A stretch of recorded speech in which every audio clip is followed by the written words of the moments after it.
Bienvenidos a mi aula virtual. Estamos en la asignatura Ecología Industrial de la Escuela de Diseño Industrial de la Universidad de los Andes. Estamos en la unidad 3, relacionado con los residuos sólidos. El tema de hoy es el papel y el cartón. Veamos los aspectos interesantes sobre este fascinante mundo relacionado con el papel y el cartón. Los temas que vamos a abordar: una breve introducción, los aspectos técnicos sobre el papel y el cartón, los impactos ambientales, datos de interés sobre el uso del papel y soluciones. Veamos la introducción. Comúnmente vemos estos materiales, estos productos en distintos momentos de nuestra vida. Por ejemplo, desde nuestra oficina, el uso de papel de oficina, empaques. Se utiliza este tipo de cartoncillo para empacar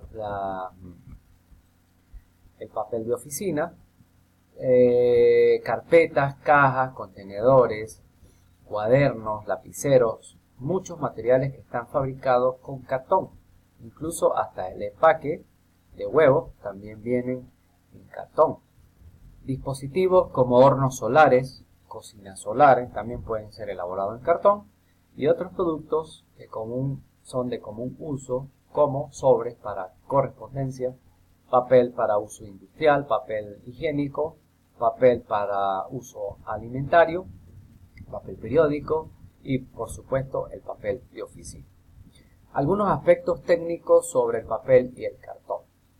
La fabricación del papel se obtiene, como ya sabemos, a partir de una pasta de fibras vegetales, que es sometida a procesos como el refinado, el encolado o la coloración.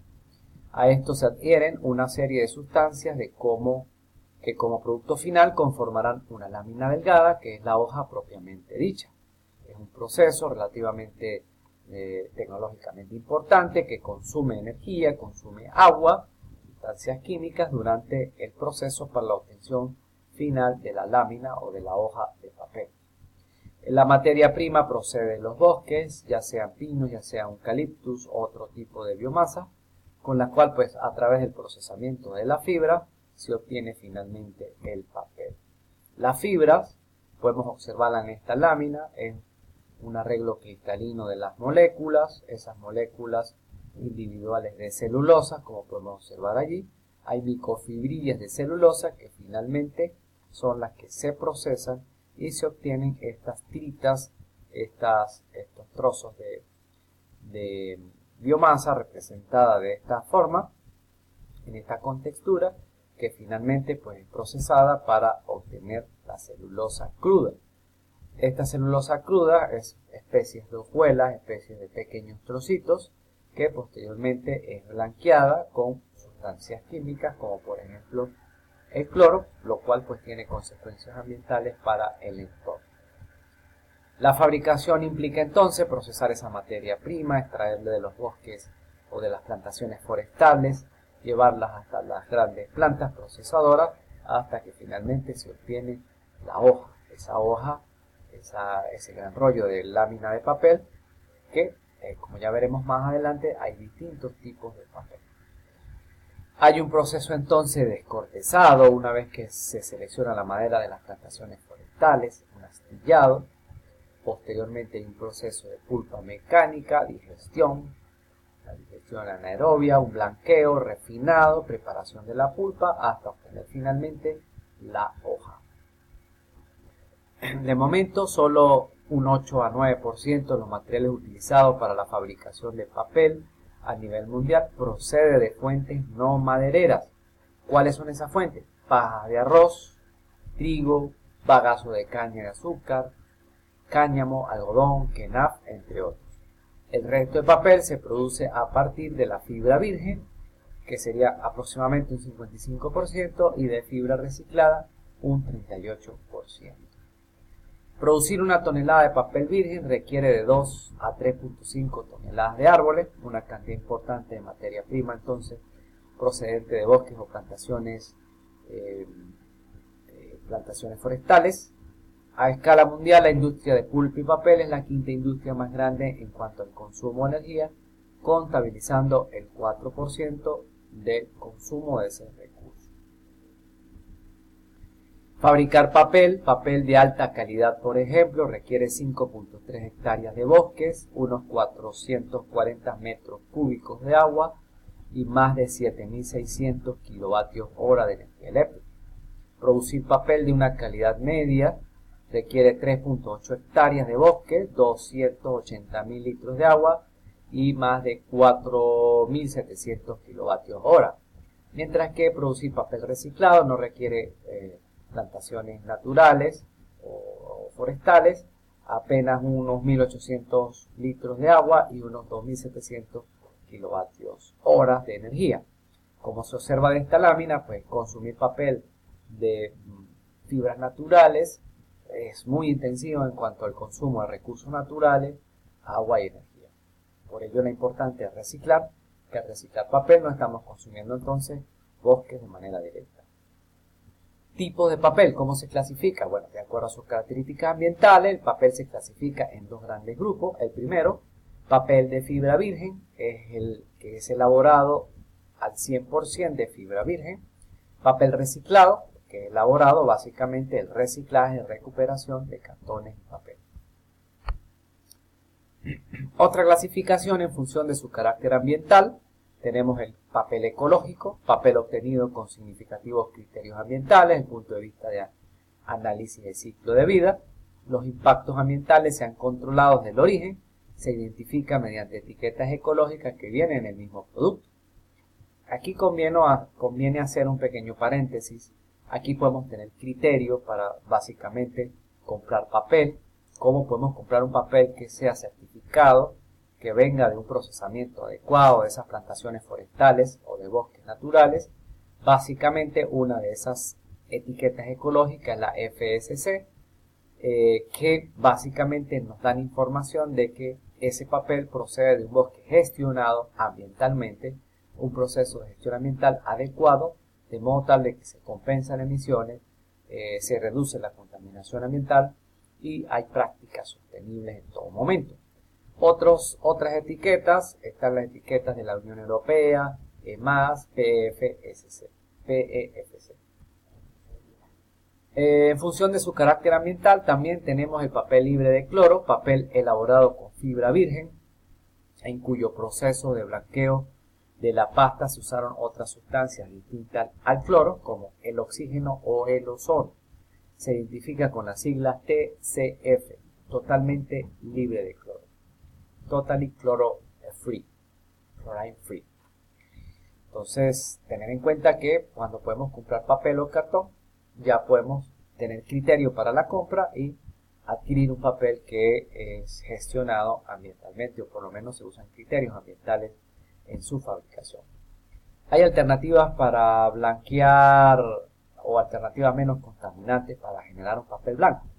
Efectivamente, hay un blanqueo de pasta de celulosa, hay dos métodos: el tratamiento libre de cloro, utilizan estas sustancias químicas que se señalan en la lámina, y el libre de cloro ambiental, que es ECF, donde utilizan esta técnica basada en estas sustancias químicas que se especifican en la lámina.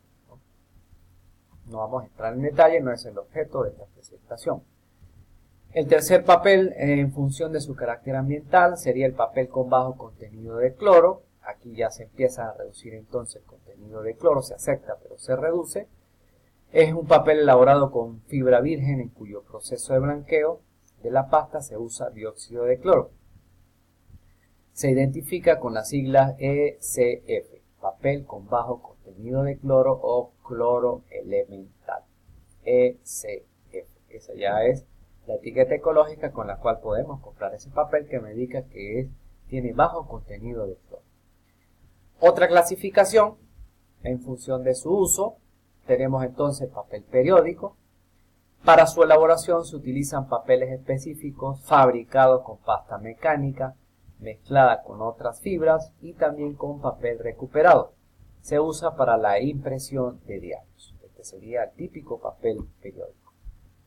El siguiente papel para la impresión y escritura, es el papel de oficina. Es un tipo de papel que se utiliza para revistas, libros, folletos, carteles, entre otros. Tenemos el papel higiénico y sanitario, un papel elaborado a partir de fibra virgen de papel recuperado o de una mezcla de ambos. Desafortunadamente en nuestro país, pues hasta este papel es un problema conseguirlo en el quehacer cotidiano. Según la función entonces de uso, tenemos otro tipo de papel, papel para envases y embalajes, representa casi la mitad del consumo de papel debido a su variedad. Se puede clasificar a su vez en las siguientes categorías: cartón ondulado, fabricado principalmente con fibras recuperadas y otras fibras, y se utiliza para realizar embalajes de productos frágiles o que requieren una transportación adecuada. Cartón gris, fabricado principalmente con fibras recuperadas, se utiliza para la encuadernación de libros, revistas, entre otros. Cartón compacto, generalmente se elabora a partir de papel recuperado, se utiliza para cajas y envases de mercancías. Cartoncillo, se elabora a partir de pasta virgen y o papel recuperado, se utiliza para cajas y envases de mercancías. Papeles especiales, dentro de este papeles especiales tenemos el papel de traza, como se observa en la lámina, un papel especial para regalos, ciertos tipos de empaques, papel de Biblia, un papel muy especial para la fabricación de este tipo de texto, papel de moneda, un papel de seguridad para fabricar monedas, papeles especiales como el papel micronizado, es un papel que permite retener partículas sólidas para ser filtrado, en este caso de corriente de aire, que necesita un aire de una calidad adecuada para ciertas condiciones de entorno. ¿Cuáles son los impactos ambientales? Bueno, como todo hay impactos ambientales en la fabricación de este producto. El blanqueo de la pulpa craft de manera blanda y dura con el método TSF, que es totalmente libre de cloro. En este caso, genera un contenido de cloro alto, de alto peso molecular, extremadamente bajo y muy similar al que presenta en forma natural en los materiales húmicos. El dióxido de cloro es un gas altamente tóxico que estimula la producción de contaminantes tóxicos organoclorados en los efluentes de las plantas de pulpa, que incluyen ácidos clorados, cloroformo y sulfonas. Estudios científicos escandinavos encontraron dioxinas y furanos en la descarga de plantas que usan el método ESF, el método en el cual se dice que es de bajo contenido de cloro. A pesar de que hay bajo contenido de cloro, pueden haber impactos ambientales. Otros estudios científicos muestran que los efluentes, las aguas residuales de las plantas que usan el método ESF, son más dañinas que los efluentes de las plantas que usan el método TSF, que es totalmente libre de cloro. Datos de interés del sector sobre el uso del papel. Bueno, básicamente son unas comparaciones en cuándo usar papel, por ejemplo, comparando un periódico digital contra un periódico de papel, pues podemos ver dónde hay más impactos ambientales desde el punto de vista de análisis del ciclo de vida. Haciendo esta comparación entre leer un periódico papel y un periódico digital, en un escenario europeo, por ejemplo, la lectura de un periódico diario en papel supone unos 28 kilos de dióxido de carbono, equivalente por lector, por un solo lector y en un año de lectura. Y si lo comparamos con un diario digital, pues leer un diario digital durante 30 minutos supone 30 kilogramos de dióxido de carbono por lector único y año. Entonces aquí observamos claramente que leer un periódico de papel supone menos emisiones de CO2 que un periódico digital en un tiempo de comparación relativamente comparable. Bueno, aquí hacemos una pausa para continuar con esta presentación. En breve continuamos con el desarrollo de este tema relacionado con el papel y el cartón. Ya regresamos.